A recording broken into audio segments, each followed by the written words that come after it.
Hi and welcome to the Sustainable Region. I'm Suzanne Hepburn. Today we're in Maple Ridge Town Centre as we take a look at town centres across the region. Maple Ridge Town Centre is poised on the brink of a major transformation. And coming up, we'll talk with a Maple Ridge planner about some of the changes the area can expect to see in the coming years.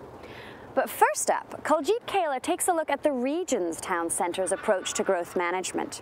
It's a development strategy that has been shaping Greater Vancouver since the early 1960s.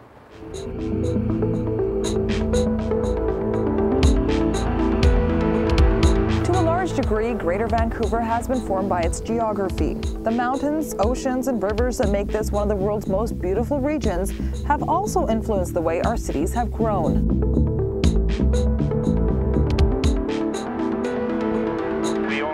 This sort of area, this kind of pie-shaped area to the east of downtown Vancouver in which to accommodate our growth, because we have the mountains on the north as a constraint and the United States border on the south as a constraint, and then the major barrier of the Fraser River. But planning policy has also played a significant role.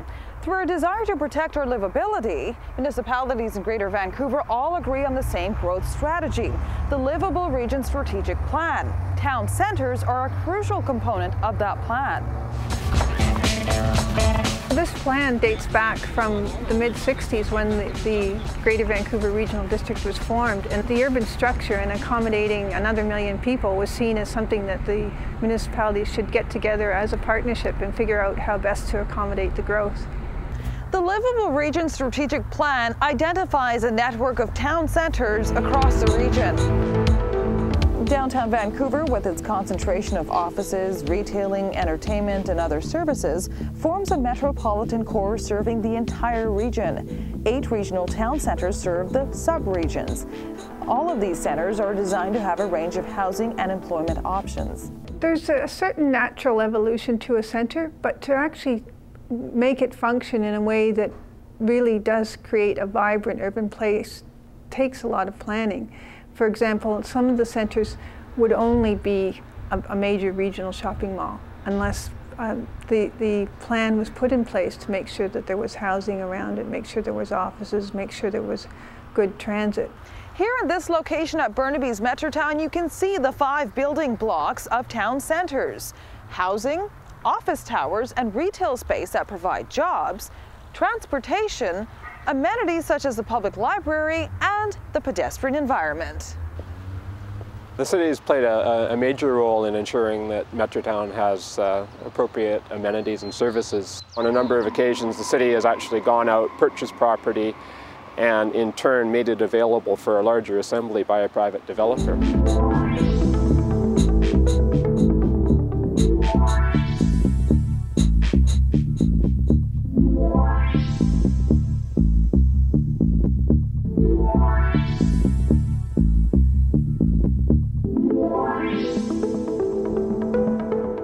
While our growth rate in the region overall has been 24%, in town centres the growth rate has been 44%. The city's experiencing in its town centre a great deal of residential and mixed-use development, with the shipyard redevelopment that's called the Pier, and the city's efforts to develop land in Lower Lonsdale, and just the fact that there's a recycling, regeneration in our commercial core area with new development. There's been a lot of residential development. In a traditional year in the city, 300 units.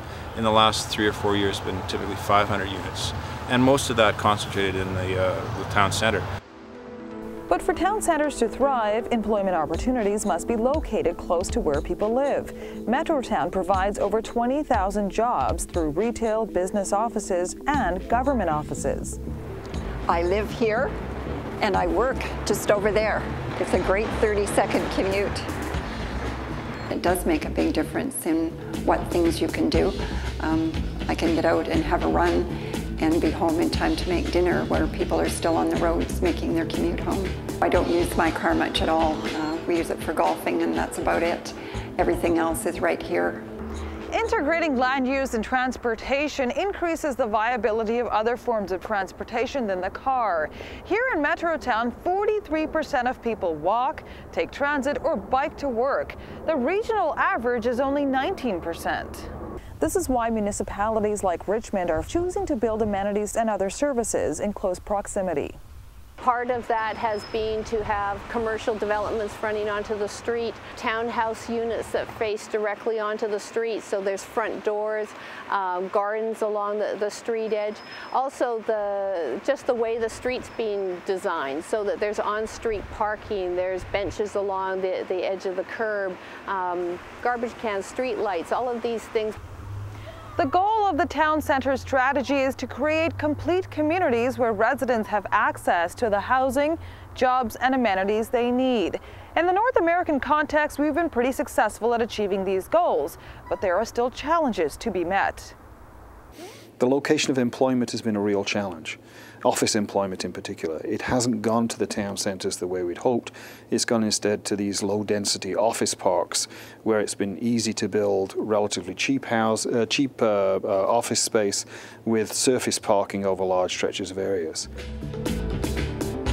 The structure of a city changes slowly because many of the things we build we hope are going to be here for 30, 40, 50 years and sometimes even longer. A lot of small decisions add up to a cumulative path, and so you nudge it along, you change the path a little bit at a time, and in 15, 20 years then you can actually start to see the real changes that you've affected.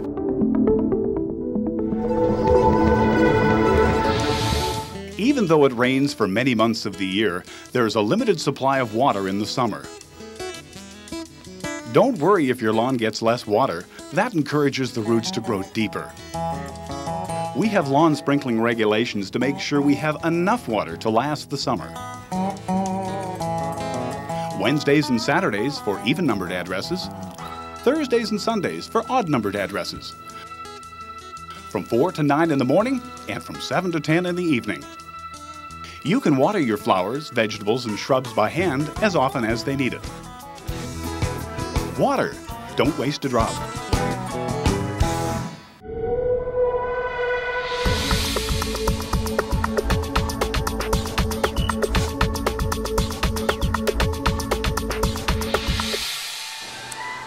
Town Centre has had its share of challenges over the years. In our next story, some Surrey planners take us on a tour and show us how Surrey has been working to make changes to the area.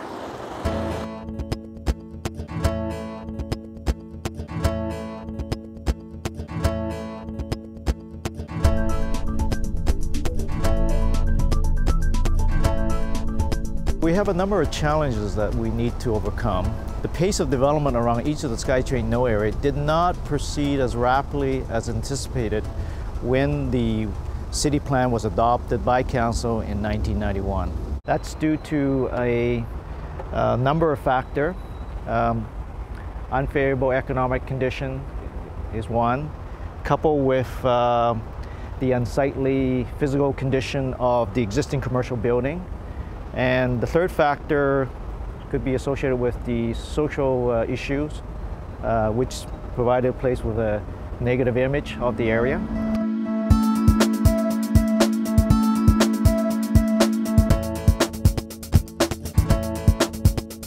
The designations and the policies in the city centre, as well as the services being in place and the investment that Surrey has been making in the building blocks and the beautification of the area, really do make it ripe and ready for taking off as a city centre area. We have about 800 units under application right now. We have about 150,000 square feet of commercial under application, as well as a number of other institutional projects.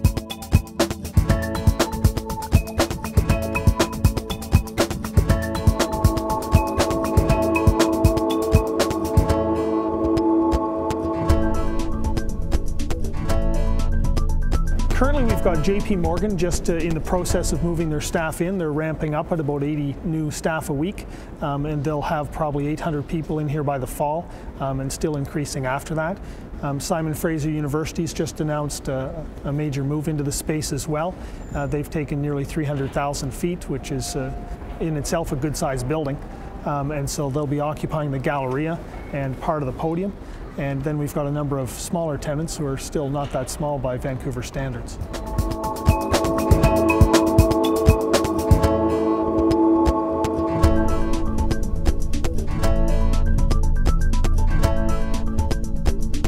Surrey Surrey Central SkyTrain station is really the civic focus. It's one of 3 SkyTrain stations in the length of the city centre.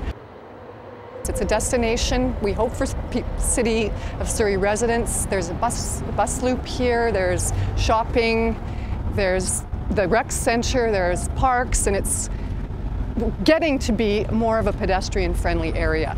Right now, it's maybe a little bit of a tough environment, and we hope to address some of those things. What we hope to achieve with the Urban Transportation Showcase is to identify opportunities for making it easier for people to get to the city centre, to not drive but walk and come and take transit. Opportunities for urban improvements, street furniture, landscaping, and then a large part of it is implementing those improvements.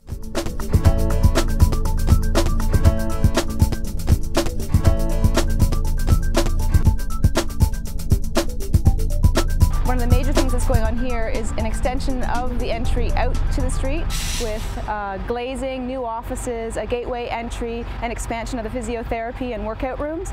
So those places will now be visible from the street with glass and windows and light that look onto this space.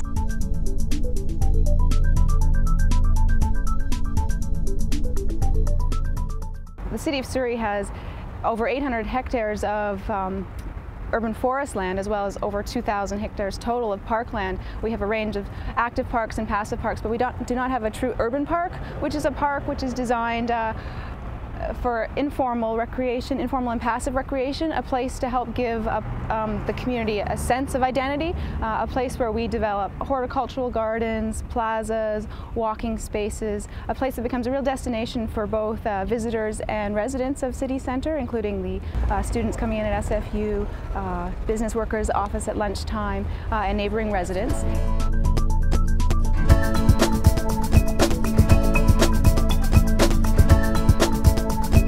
The ultimate vision for City Parkway is to create these wide pedestrian sidewalks bordered by buildings of at least 4 stories in height, similar to what's found on West Broadway at the moment, with ground floor retail and perhaps offices or residences above. When Whalley developed as a commuter suburb in the 1950s, the area was developed for single-family residences.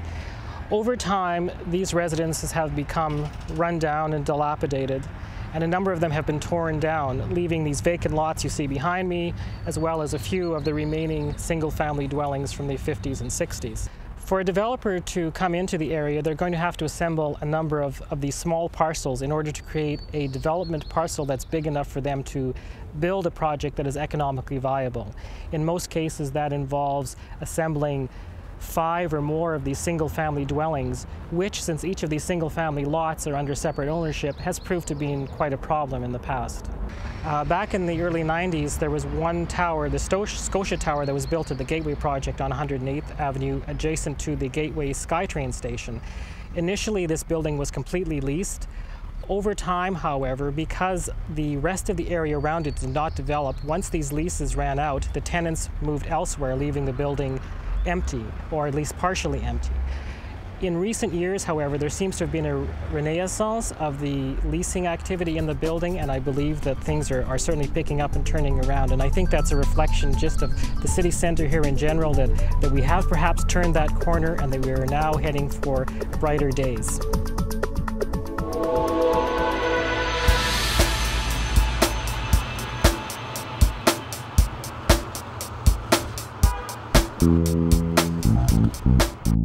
Community planner Jane Pickering is here to tell us more about the future of Maple Ridge Town Centre. Hi, Jane. Hello, Suzanne. Welcome to Maple Ridge. Thank you. So what are your plans for the downtown? Right now, the municipality is going through a review of its official community plan and reviewing residential, commercial, industrial, agricultural land. We're looking a little more specifically at that through a project called Smart Growth on the Ground, but those two projects are very melded together, and they're focused on a few things for our downtown. One of them is to bring more people living in the downtown. One of the goals of the Livable Region strategy is to have people living in downtown core areas. And that's something we feel we can do better on in Maple Ridge. So we're looking to focus on bringing more people living in our downtown. We've seen a lot of our jobs go to business parks in the outer part of our municipality, and we're very keen on attracting more jobs into our downtown. Coming up next, how water gets from the reservoir to your tap.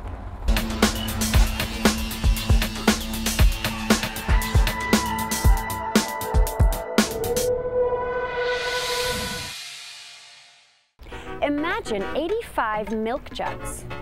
Are you imagining? That's how much water each person in the region uses every day. That's a lot of water. Today we're going to take a look at what happens to our water once it gets down off the mountaintop and hits our city streets. Mainly because Richard Young from the District of North Vancouver wanted to find out more about the trends and challenges in managing GVRD resources. Well, the logical place to find an expert to answer this question was here at the GVRD Operations Centre at Lake City in Burnaby. So here's the control room. Hi, Rick. Hi, Suzanne. How are you? Fine, thanks. And yourself? Good. Welcome to Lake City Control Room. Rick Marchand is the superintendent. And this is Daryl. He's our duty operator for the day. Hi, Daryl. Suzanne. You too. So this is command and control. Yes, this is our SCADA system at Lake City here, and what you see here is where we control and monitor the water supply system. We have 3 main sources of water supply with Captain Seymour and Coquitlam, and we service 18 municipalities, and we have 22 peaking reservoirs, and we can control pressures and flows and start and stop pumps. And for example here, Daryl, can you bring up West Burnco here for me? This is our West Burnco pump station, which is running right now. And we have our service peaking reservoir right here. It's, there, as you can see, there's 18 feet of water in there, which means there's 15.2 million gallons in there. We've got 1 pump running at West Burnco 2 pump station at an RPM of 828, and it's flowing out this direction right here at a flow rate of 23 million gallons. Wow. So that's based on a 24-hour period. Daryl, you can get rid of this. Thank you. And that was West Burnco right here, in about the center of the Lower Mainland and US Minster-Burnaby border. What kind of data are you gathering here?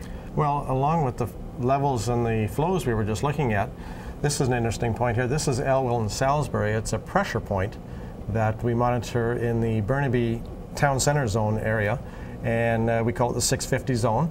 And it really gives us a good finger on the pulse. If we can maintain certain pressure there really close, that the rest of our system is usually pretty good in that 650 zone. Let me show you something over here. It's a little bit interesting. Okay. So this is Elwell and Salisbury, the pressure point that I was talking about in the Burnaby Town Centre core. And this is from April 17th, 2004, during the final Canucks game versus Calgary. Oh. You can see here, this is at the end of the first period, end of the second period, third period, and overtime. Commercial breaks. Commercial breaks. And what does this screen show?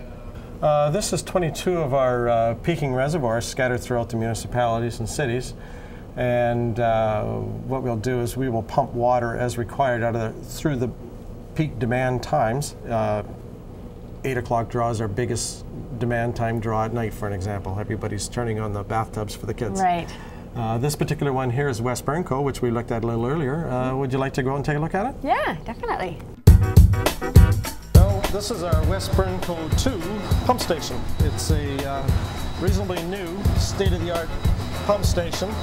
It gives us a little bit more flexibility than our standard pump stations. Most of our pump stations will be used for pumping pressures or moving water in certain directions. This particular one can do multiple things. We can pump east, we can pump west. We have variable speed motors in here, so we can have a lot of flexibility with this particular station. Let me show you some of the size of the piping on the inlet structure over here. It's unbelievable. How many pump stations are there in the region? There's 18 with 22 peaking reservoirs as well. This is West Burnco pump station number 2 suction header. Great big pipes. Huge. There's water from Coquitlam coming through these pipes, getting piped down into the suction header. We're pumping it up and we're pumping it east to Central Park Pump Station. So how much water would you say is pumped through here on an average day? We have the capability, when this station's going flat out, to pump about 72 MGD, million gallons a day through this station. It's a lot of water. So as we head into the summer months, what are the biggest challenges? One of the biggest challenges we have are trying to refill reservoirs like this. So, as you can see right now, we are pumping out a lot of water. with the sprinkling regulations, what it does is it gives us more flexibility at nighttime when the demand is not there to put the excess water inside the reservoirs. Historically, people have sprinkled too often. So a couple of hours, a couple of times a week is plenty for the grass. We don't have that scenario like the Canucks game with everybody using it all at once. Right. We can spread that paint out over a long period of time. We can manage the system a lot better, and we can delay some capital costs. Thanks so much, Rick. It's been really interesting. My pleasure.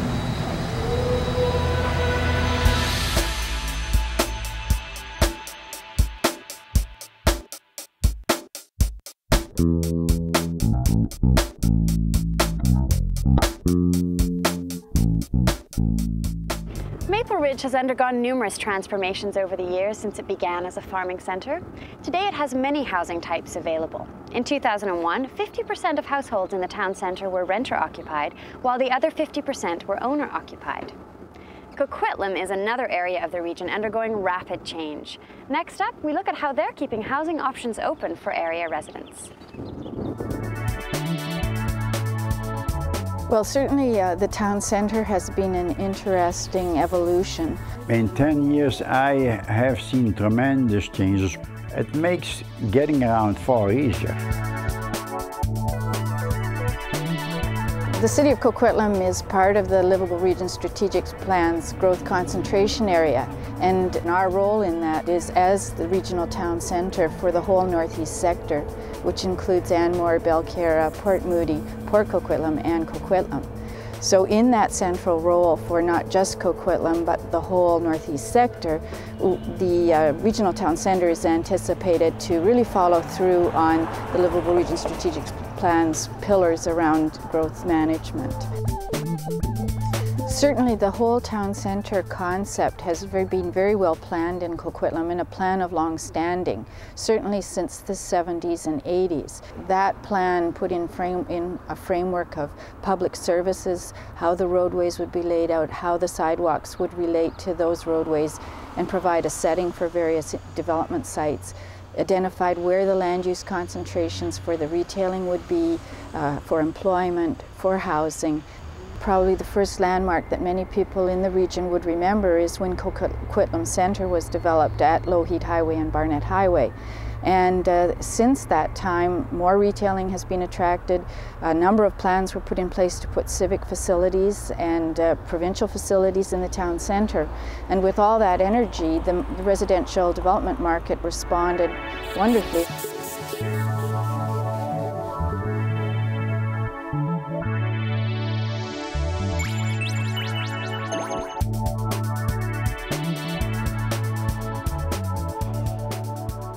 The senior centre we use here in the community centre is bursting at the seams. I live about 10 blocks from here, just the other side of the park across the street. Whatever we want to do is well within this circle that has surrounded the City Hall.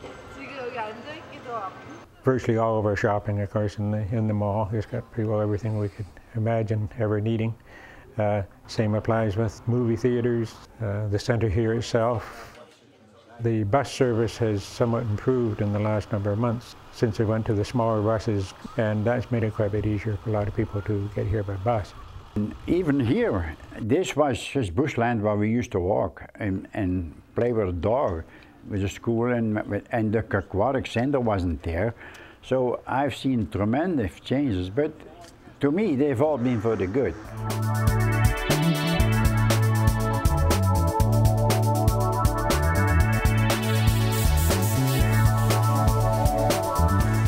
Lakeside Terrace, we have a wonderful housing complex of over 500 units where there's a mix of 4-story apartments and even a high-rise tower.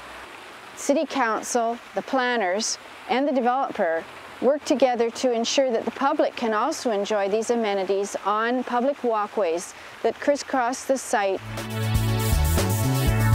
High Street's a key pedestrian connection or spine throughout our town centre, linking the energy at Coquitlam Centre and our retail core to our institutional core, where City Hall, the public safety building, a whole variety of other city facilities and cultural educational institutions are located. at Henderson Centre, we have the first phase of a mixed-use development that includes retailing as well as a residential tower.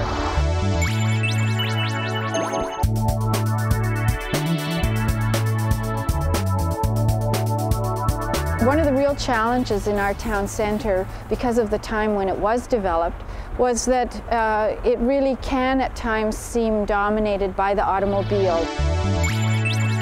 One of the other features that we're working to integrate are bicycles for commuters, and we're working to have a bike system, a bike trail system, as part of the roadway system throughout the town centre. I think the most gratifying thing is when you are working with people who live in the town centre and they tell you how much they like living here, how convenient it is, how well it works for them. That's the most gratifying part.